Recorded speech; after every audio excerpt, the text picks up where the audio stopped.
Hello students, आज हम देखने वाले हैं कक्षा 12वीं के जीव विज्ञान का जो आपका पेपर होने वाला है मध्य प्रदेश बोर्ड का, उसके बहुत ही वेरी मोस्ट आईएमपी क्वेश्चनों को देखने वाले हैं। तो यहाँ पे हम 10 बहुत ही मोस्ट आईएमपी क्वेश्चनों को देखेंगे जो कि आपकी परीक्षा में कंफर्म है कि सभी के सभी 10 प्रश्न आ जाएंगे। तो यहाँ पे हम उसके प्रश्नों के साथ साथ उसके हल को भी देखेंगे, उसके सभी उत्तरों को भी देखेंगे। तो इसके लिए आप सबसे पहले चैनल को अगर आपने अभी तक सब्सक्राइब नहीं किया है तो सब्सक्राइब कर लें और बेल आइकन को प्रेस कर दें और अधिक से अधिक अपने दोस्तों में वीडियो को शेयर करें।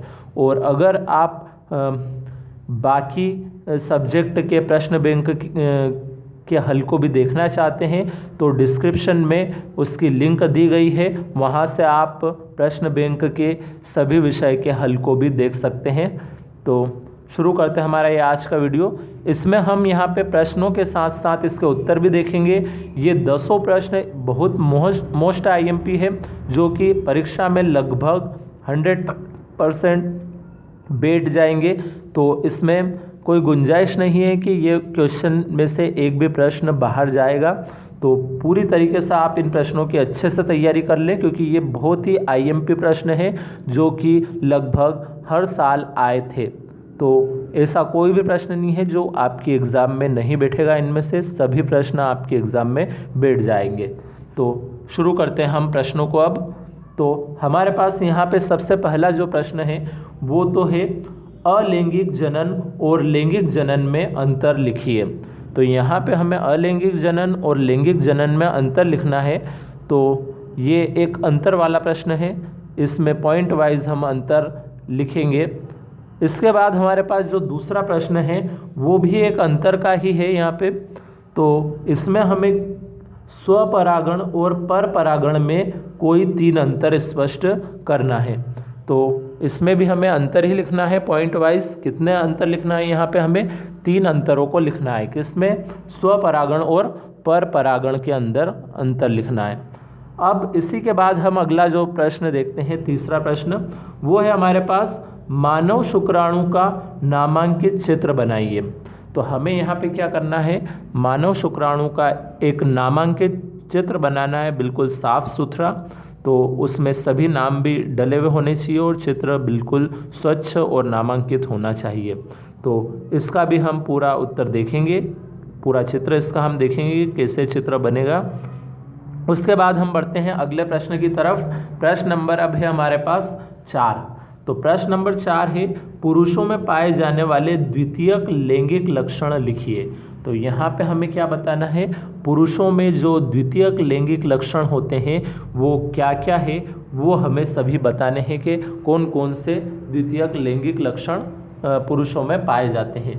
तो इसके बाद हम देखते हैं अब प्रश्न नंबर 5 को। तो प्रश्न नंबर 5 में हमारे पास प्रश्न है, क्या विद्यालयों में यौन शिक्षा आवश्यक है, यदि हाँ तो क्यों। तो हमें ये बताना है इस प्रश्न के अंदर कि विद्यालय के अंदर यौन शिक्षा आवश्यक है या नहीं है, अगर है तो क्यों, ये भी हमें बताना है। तो ये हो जाएगा आपका प्रश्न नंबर 5। अब इस प्रश्न नंबर 5 के बाद ही हम अगला जो प्रश्न है वो देखते हैं।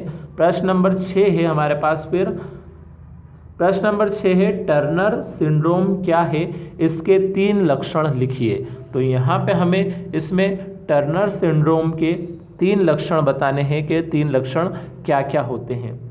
तो इसके भी हम लक्षण भी देखेंगे। तो यहाँ पे हमें 2 चीज़ें बतानी कि टर्नर सिंड्रोम क्या है, मतलब टर्नर सिंड्रोम की परिभाषा भी हमें देनी पड़ेगी और उसके बाद उसके 3 लक्षणों को भी हमें यहाँ पे लिखना पड़ेगा, तब जाके ये क्वेश्चन कंप्लीट होगा यहाँ पे। अब इसी के बाद अगर हम अगला प्रश्न देखें तो वो है हमारे पास, क्या कारण है कि लिंग संलग्नता रोग पुरुषों में होते हैं स्त्रियों में नहीं। तो इसमें हमें ये बताना है कि क्या कारण है कि लिंग संलग्न रोग पुरुषों में होते हैं स्त्रियों में नहीं।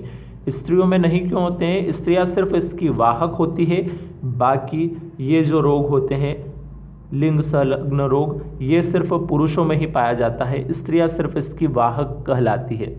तो यहाँ पे इसका भी उत्तर हम पूरा देखेंगे।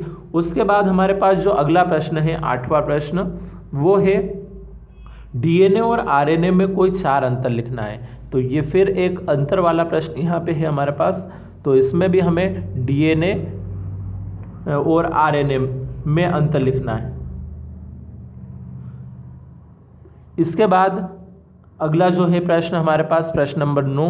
प्रश्न नंबर 9 को शुरू करने से पहले हम आपको एक बात बता दें कि आपने अगर चैनल को सब्सक्राइब नहीं किया है तो सब्सक्राइब कर लें और उसका बेल आइकन ज़रूर प्रेस कर दें, ताकि अगला वीडियो जब भी हम अपलोड करें तो उसका नोटिफिकेशन आपको मिल सके। तो इसीलिए आपको बेल आइकन को ज़रूर प्रेस कर देना है ताकि उसका नोटिफिकेशन आपको प्राप्त हो सके, क्योंकि हम इन 10 प्रश्न के बाद जीव विज्ञान के ही कुछ 20 महत्वपूर्ण ऑब्जेक्टिव लेकर आने वाले हैं।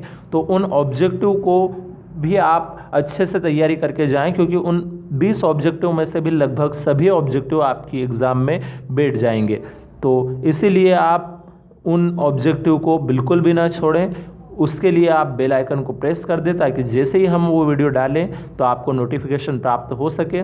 और इसके अलावा भी हम बाकी जो आपका पेपर और भी बचा है, जैसे आपके जीव विज्ञान के पेपर के बाद एक केमिस्ट्री का भी पेपर बचेगा, रसायन का, उसके भी हम इसी प्रकार से महत्वपूर्ण प्रश्न और ऑब्जेक्टिव के वीडियो लेकर आएंगे। इसलिए उन वीडियो को देखने के लिए आप नोटिफिकेशन बेल को ज़रूर ऑन कर दीजिएगा। तो अब शुरू करते हैं हम अगला प्रश्न। 8वें के बाद हमारे पास अब 9वां प्रश्न है, व्यसन के प्रमुख कारणों का वर्णन कीजिए। तो व्यसन के कारण क्या क्या होते हैं उसके हमें यहाँ पे वर्णन करना है कि किन कारणों से व्यसन किया जाता है। उसके बाद अगला जो प्रश्न है हमारे पास वो है 10वां प्रश्न। प्रश्न है कि खाद और जैव उर्वरक में अंतर लिखना है, कि खाद जैव उर्वरक से किस प्रकार भिन्न है वो हमें बताना है।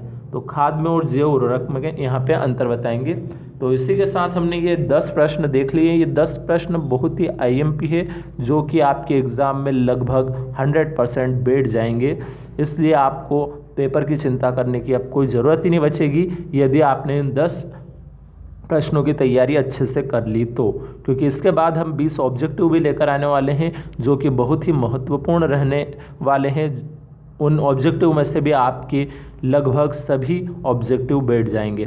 तो अगले वीडियो में मिलते हैं फिर।